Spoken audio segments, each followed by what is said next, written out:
ओम नमः शिवाय। ओम नमः शिवाय। आप श्री शिव महापुराण के प्रथम विद्येश्वर संहिता का श्रवण कर रहे हैं। 9वां अध्याय। कथा का नाम है महेश्वरता। ब्रह्मा और विष्णु को अपने निष्कल और सकल स्वरूप का परिचय देते हुए लिंग पूजन का महत्व बताना। नंदिकेश्वर बोले, वे दोनों ब्रह्मा और विष्णु भगवान शंकर को प्रणाम करके दोनों हाथ जोड़कर उनके दाएं बाएं भाग में चुपचाप खड़े हो गए।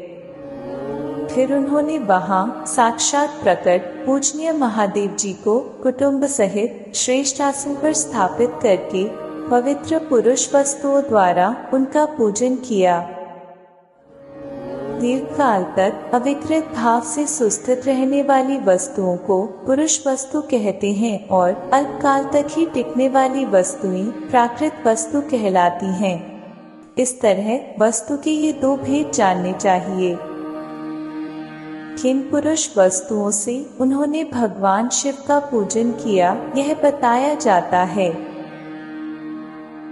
नूपुर, केयूर, किरीट, मणिमय कुंडल, यज्ञोपवीत, उत्तरीय वस्त्र, पुष्पमाला, रेशमी वस्त्र, हार, मुद्रिका, अंगूठी, पुष्प, तांबूल, कपूर, चंदन एवं अगुरु का अनुलेप, धूप, दीप, श्वेत छत्र, व्यजन, ध्वजा, चवर तथा अन्य दिव्य उपहारों द्वारा उन दोनों ने अपने स्वामी महेश्वर का पूजन किया, जिन महेश्वर का वैभव वाणी और मन की पहुंच से परे था, जो केवल पशुपति परमात्मा के ही योग्य थे और जिन्हें पशु पद जीव नहीं पा सकते थे। हे सनत कुमार, स्वामी के योग्य जो उत्तम वस्तुएं थीं, उन सभी वस्तुओं का भगवान शंकर ने भी प्रसन्नता पूर्वक यथोचित रूप से सभासदों के बीच वितरण कर दिया, जिससे यह श्रेष्ठ परंपरा बनी रही कि प्राप्त पदार्थों का वितरण आश्रितों में करना चाहिए।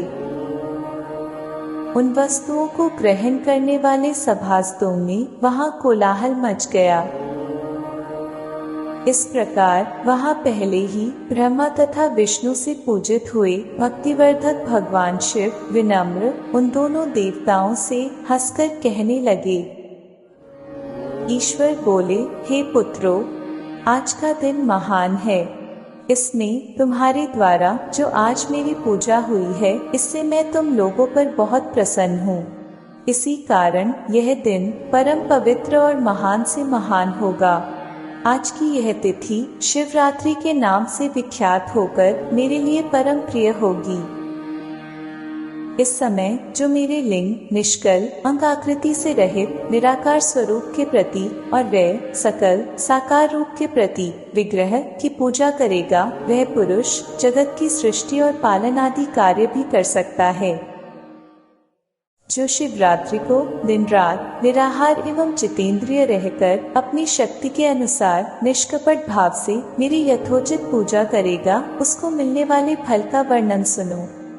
1 वर्ष तक निरंतर मेरी पूजा करने पर जो फल मिलता है, वह सारा फल केवल शिवरात्रि को मेरा पूजन करने से मनुष्य तत्काल प्राप्त कर लेता है। जैसे पूर्ण चंद्रमा का उदय समुद्र की वृद्धि का अवसर है, उसी प्रकार यह शिवरात्रि तिथि मेरे धर्म की वृद्धि का समय है। इस तिथि में मेरी स्थापना आदि का मंगलमय उत्सव होना चाहिए। हे वत्सो, पहले मैं जब ज्योतिर्मय स्तंभ रूप से प्रकट हुआ था, उस समय मार्गशीर्ष मास में आर्द्रा नक्षत्र था। अतः जो पुरुष मार्गशीर्ष मास में आर्द्रा नक्षत्र होने पर मुझ उमापति का दर्शन करता है अथवा मेरी मूर्ति या लिंग की ही झांकी का दर्शन करता है, वह मेरे लिए कार्तिकेय से भी अधिक प्रिय है। उस शुभ दिन मेरे दर्शन मात्र से पूरा फल प्राप्त होता है। यदि दर्शन के साथ साथ मेरा पूजन भी किया जाए तो उसका अधिक फल प्राप्त होता है, जिसका वाणी द्वारा वर्णन नहीं हो सकता।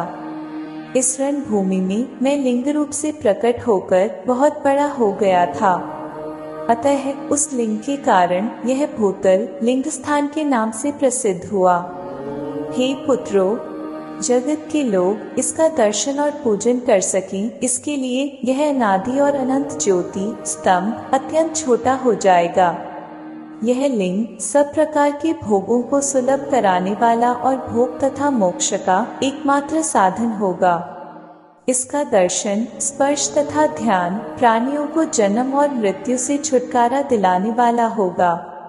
अग्नि के पहाड़ जैसा जो यह शिवलिंग यहाँ प्रकट हुआ है, इसके कारण यह स्थान अरुणाचल नाम से प्रसिद्ध होगा। यहाँ अनेक प्रकार के बड़े बड़े तीर्थ प्रकट होंगे। इस स्थान में निवास करने या मरने से जीवों का मोक्ष हो जाएगा।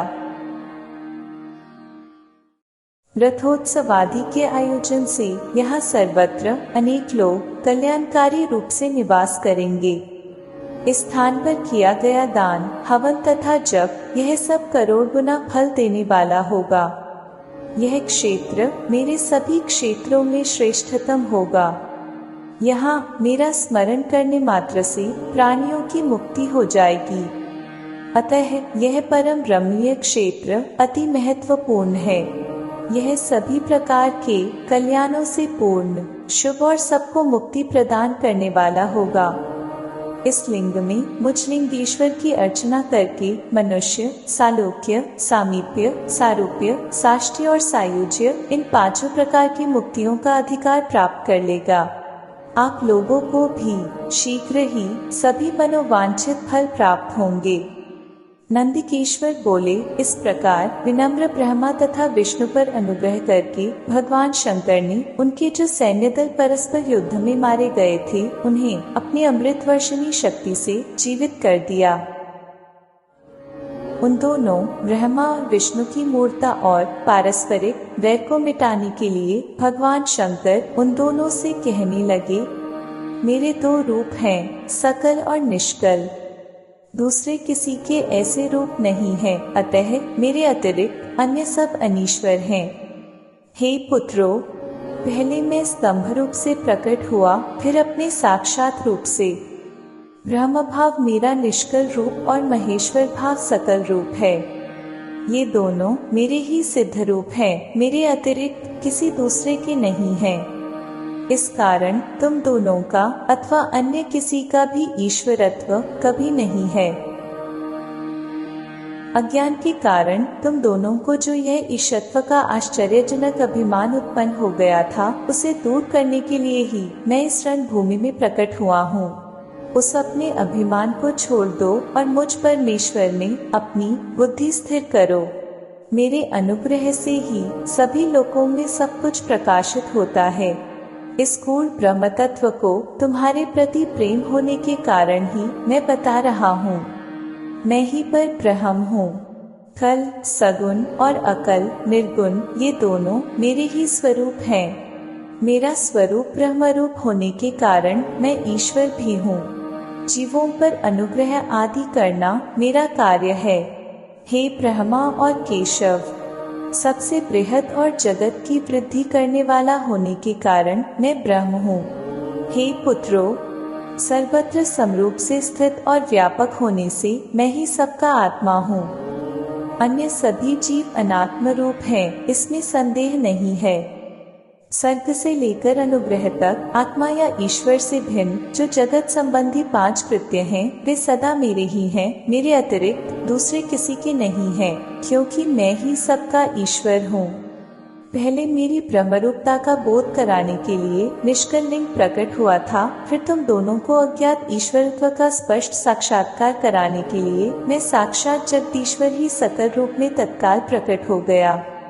अतः मुझ में जो ईशत्व है उसे ही मेरा सकल रूप जानना चाहिए, तथा जो यह मेरा निष्कल स्तंभ है वह मेरे ब्रह्म स्वरूप का बोध कराने वाला है।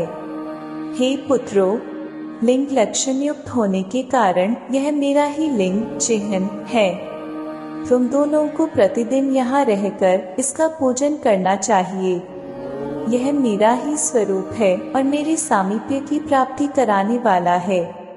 लिंग और लिंगी में नित्य अभेद होने के कारण मेरे इस लिंग का महान पुरुषों को भी पूजन करना चाहिए। हे वत्सो, जहाँ जहाँ जिस किसी ने मेरे लिंग को स्थापित कर लिया, वहाँ मैं अप्रतिष्ठित होने पर भी प्रतिष्ठित हो जाता हूँ। मेरे एक लिंग की स्थापना करने का फल मेरी समानता की प्राप्ति बताया गया है। एक के बाद दूसरे शिवलिंग की भी स्थापना कर दी गई, तब फल रूप से मेरे साथ एकत्व सायुज्य मोक्ष रूप फल प्राप्त होता है। प्रधानतया शिवलिंग की ही स्थापना करनी चाहिए। मूर्ति की स्थापना उसकी अपेक्षा गौण है। शिवलिंग के अभाव में सब ओर से मूर्तियुक्त होने पर भी वह स्थान क्षेत्र नहीं कहलाता। इस प्रकार श्री शिव महापुराण के अंतर्गत प्रथम विद्येश्वर संहिता में शिव के महेश्वरत्व का वर्णन नामक 9वां अध्याय पूर्ण हुआ।